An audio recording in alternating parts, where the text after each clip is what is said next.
Now let's see this.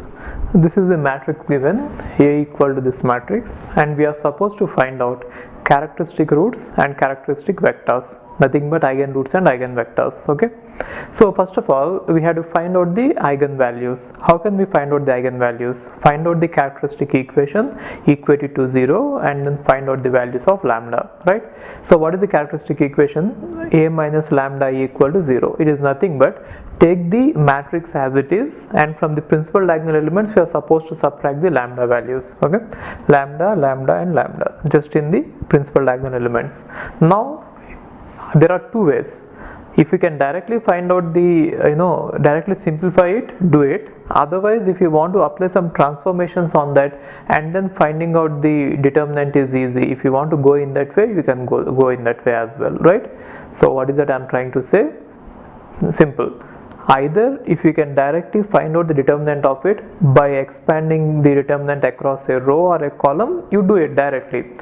If you feel that you can apply some transformations on this and you simplify it, and then finding out the determinant is easy, if you feel that way, then go with that. So for this example, what I'm trying to do is I want to apply some transformations and then simplify this determinant, and from that I want to find out the equation. Okay, so it is up to you. Now I'm just trying to simplify it.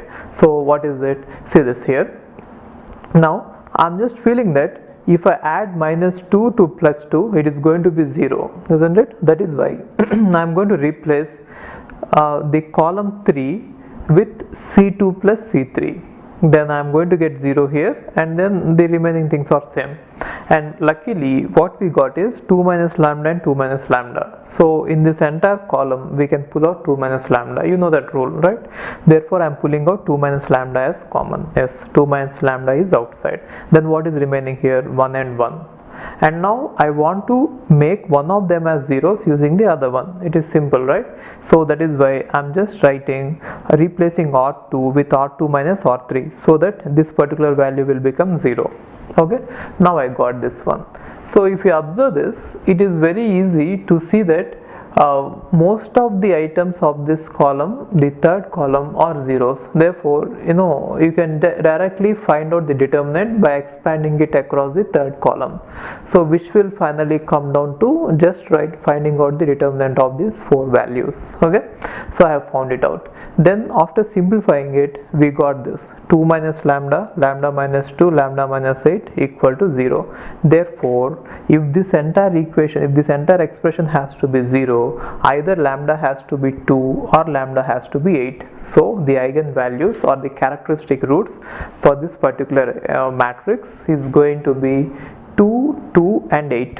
Of course only 2 and 8, but then I'm just writing 2 because we know that for a 3 by 3 matrix the number of eigenroots or the eigenvalues are supposed to be 3, isn't it, for a 3 by 3 matrix.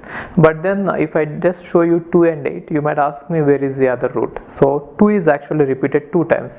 Fine, now we got the eigenvalue still here. The next step is to find out the eigenvectors for the corresponding eigenvalues, which means I have to take each eigenvalue, let's say 2, and then find out the eigenvector corresponding to that, and then I have to take out the eigenvalue, next eigenvalue, which is 8, and find out the corresponding eigenvector.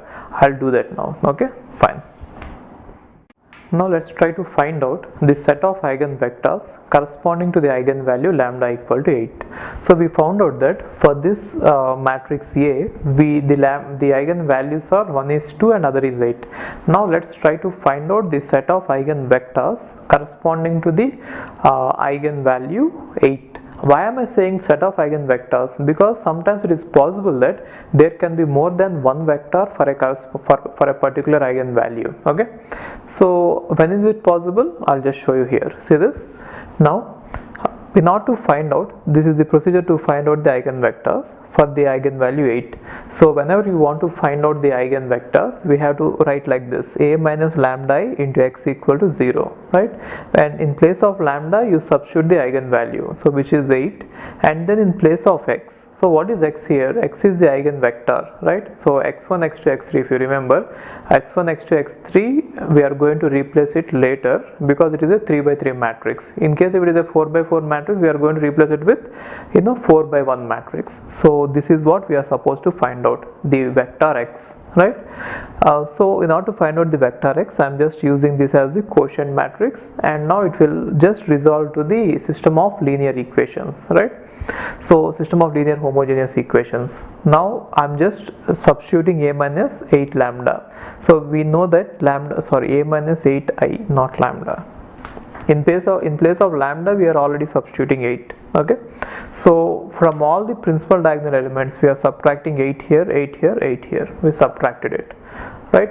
And then I got this matrix. Yes, this is the quotient matrix, and these are the variables that we are supposed to find out, and here we are equating it to 0. Now we know that whenever we are trying to solve such system of equations, we are allowed to do some row operations, only row operations, not the column operations, if we can simplify it. So in this example, I'm trying to apply some row operations in order to simplify this. Okay, so what are the row operations I'm trying to apply is, you can observe that using this particular first value, I can make this one as 0 and this one as 0. So I'm just trying to do that. So how? Replacing R2 with R2 minus R1, which means from this row I'll subtract this row and I'll put the result there, and then replacing R3 with R3 plus R1, which means I'll take row 3 and then add row 1 and then put the result there, right? So I did it, then I got this one, right? Now if you observe this second row and third row are identical, then we know that we can simply eliminate one of them, which means we can make one of them as zeros. For that reason, I am taking row 3 and replacing with row 3 minus row 2. I replaced it. Then I got this entire thing as 0. Okay, and this one, now if you observe this, the rank of this one is this matrix, this particular matrix is 2. The reason is it cannot be 3 because the third row is completely 0. So if you take any 3 by 3, the determinant of this 3 by 3 matrix is 0, right? So only other option is I have to check if the rank can be 2. Yes, the rank can be 2 because you can take this particular matrix, 2 by 2 matrix, right? And you can see that it is not 0. The determinant of this one is not 0. Therefore, the rank of this one is 2. So number of variables equal to 3 and rank equal to 2. Therefore, n minus r equal to 1. What does it mean? So it means that in order to solve the system of linear equations, we are supposed to put assign one of the values to some initial value like k, and then derive the other values in terms of it. So let us assume that x3 equal to k. Why only x3? Because I got only 1. So if I get only 1, it means that only one variable need to be initialized to k. Got it? So I am going to initialize x equal to k, and I am going to write these two equations as it is. What are the two equations? Minus 2x1 minus 2x2 plus 2x3. Minus 2x1 minus 2x2 plus 2x3 equal to 0. And what is the other one? Minus 3x1 minus 3x2 equal to 0. Got it? Now after getting these equations, now I'm just trying to solve them. Already we found out that x3 equal to some k. Now in terms of k, you can see that from this equation x2 equal to minus x1. Therefore x2 equal to minus k. Now you substitute x3 equal to k and x2 equal to minus k in the first equation. Okay, in this first equation we substitute x2 equal to minus k and x3 equal to k. Then we are going to get x1 equal to 2k. Therefore x1, x2 and x3, now I got them as 2k minus k and k, right? So you can pull out k as common, then we are going to get the vector 2 minus 1, 1.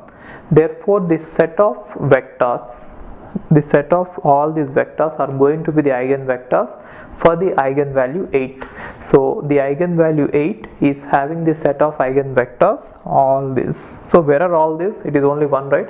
But then it is not just one. For every value of k, we are going to get a different eigenvector, and all of them will correspond to the eigenvalue a. For example, if you put k equal to 1, I get 2 minus 1 minus 1. If you put k equal to 2, I get 4 minus 2 minus 2, like that. So I will get infinite number of eigenvectors which are corresponding to the eigenvalue 8. Now let's find out what will be the eigenvectors corresponding to the value 2, eigenvalue 2. Okay, now let's try to find out what are the eigenvectors corresponding to the eigenvalue 2. So in order to find out the eigenvectors corresponding to the eigenvalue 2, you have to write like this: a minus lambda I into x equal to 0. where A is the given matrix, and in place of lambda, that eigenvalue, I'm substituting 2. Okay, and then x as usual. So since it is a 3 by 3 matrix, we are going to have a vector of size 3 by 1, right? Therefore this is the 3 by 1 matrix. Okay, x1, x2, x3. Now the intention is to find out the values of x1, x2, x3 that turns out to be the eigenvector corresponding to this eigenvalue. So it is same as again solving the homogeneous equations, where you can apply the row transformations if you want to, then you can easily solve them, right? So I'm just trying to apply the row transformations. If you watch it, we are lucky in the sense that it can easily, most of the elements can be easily be made 0, because if you see this, if you multiply this with 2, it is exactly like this. If you multiply this with 2, it is exactly like that. Just a kind of manipulation is required. So before that, what I'll try to do is I'll try to swap the rows, so that I want to leave the first row as non-zero and I want to make the remaining 2 rows as zeros. Okay, so for that reason I'm just swapping R1 and R2. You need not do that. If you want to continue directly without doing this, you can do that as well. Okay, so I'm just swapping it just for the sake of simplicity, and it will be good to look at it. Okay, so it is all just a convention, not anything much. So even without this step you can go ahead. So I'm just swapping R1 and R2. Yes, I just swapped it, and then using the row 1, I'll try to make row 2 and row 3 as zeros. For that reason I'm replacing row 2 as row 2 plus 2R1, which means I'll take this row 1, multiply with 2 and add it to row 2, and I replace the result in row 2. Similarly, I'll take row 3 and add it to row 1 and replace the result at row 3. So if I do that, it is going to be all zeros here and all zeros here. So 2 of the equations are completely eliminated, right? So see this. Got it? Now if you look at this quotient matrix, rank of this quotient matrix is 1, because we cannot find a 2 by 2 submatrix, square submatrix, which is whose determinant is not 0, right? And also you cannot find out 3 by 3 square submatrix. Therefore rank of this one is 1. You know how to find out the rank, I guess, right? So number of variables we have is 3, and rank of this matrix is 1, quotient matrix is 1, and so you are supposed to find out n minus r. So n minus r is going to be 2. What does it mean? We are supposed to substitute some random values for 2 of the variables and then evaluate the other variables in terms of these 2 variables. So let me assume that you can take any 2 variables. Here I'm taking x1 and x2. You can take x2, x3, or you can take x1, x3. That is up to you. Here I'm taking x1 equal to m and x2 equal to n. Now how to find out the third variable? For that we have the equation right here. We are having at least one equation there. One equation is remaining there. So take that equation, this one, and you write it. So I'm just writing this equation, minus 2 into x1 plus x2 minus x3. I'm writing it there, and then x3 can be written in terms of x1 and x2. If you see this, I got this one. Therefore x1, x2 and x3 can be written as m, n, and like this. If you want to separate it out and write it separately in terms of m and n, you can even do that. So you can even write it like this. See this, you can write it as 1 into m plus 0 into n, and this one 0 into m plus 1 into n, and this one minus 2 into m plus 1 into n. You can write like this. Now if you separate it out, you can write like this, m 1 0 minus 2 plus n 0 1 1. You can write it like this. Okay, so what does it mean? These are all the set of eigenvectors which corresponding to the eigenvalue 2. There is no one eigenvector. There are infinite number of eigenvectors. For every combination of m and n, we will get one eigenvector, and that vector will correspond to the eigenvalue 2. Which means if you want to find out one of the eigenvectors from this set, you can substitute m equal to 1 and n equal to 1, or m equal to 0 and n equal to 1, or 1 here and 0 there. So you are going to get a lot of eigenvectors. So all these eigenvectors correspond to the eigenvalue 2. Okay. Hi, if you are planning to do masters, then doing masters abroad is better than doing masters in India. I'll give you all the reasons. So, first reason is, out of 1 lakh students who take GATE every year, there are only 500 seats in old IITs. So all the IITs put together have an acceptance rate of 0.5%, and IITs universities better than IITs. They have very good acceptance rate like 30%, 40%. But all the IITs put together have an acceptance rate of 0.5%. And if you are working hard to get into IIT Bombay's ranking is 177 and IIT Roorkee's ranking is 400. If you are happy to get into IIT Roorkee, then getting into universities better than IIT Roorkee is easier compared to getting into IIT Roorkee. And looking at the salaries for computer science, for software jobs, if you have done your masters in computer science in US, the salaries are ranging from 80 lakhs per year to 1.2 crore per year. So even if you take an average of 1 crore per year, your savings will be much higher than the salaries in India. After taxes and your cost of living, you can easily save 40 to 50 lakhs per year. And in India, the maximum jobs that you get is around 30 lakhs. So your savings will be much greater than the salaries in India.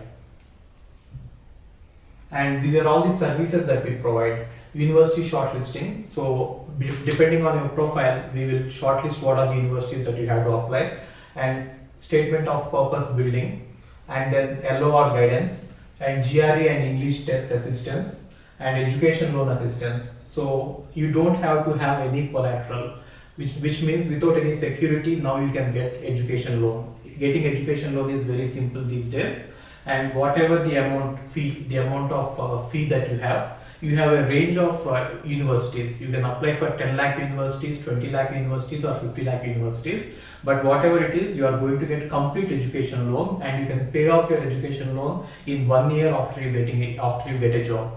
And then we do visa assistance, mock visa interviews, and then connecting with the university alumni. So now you might ask why we should join Game of Visas. So the answer is we have 90% success rate, 99% success rate. And these are all the destinations that we guide the students to. So we guide students to any country that you want to go. So now it is not just USA. We guide to UK, Germany, Australia, Canada. So we guide students to all the countries. We work with all the destinations. And if you are interested in going abroad, you have to just drop us a message on this WhatsApp number 9494 555 454. Okay, thank you.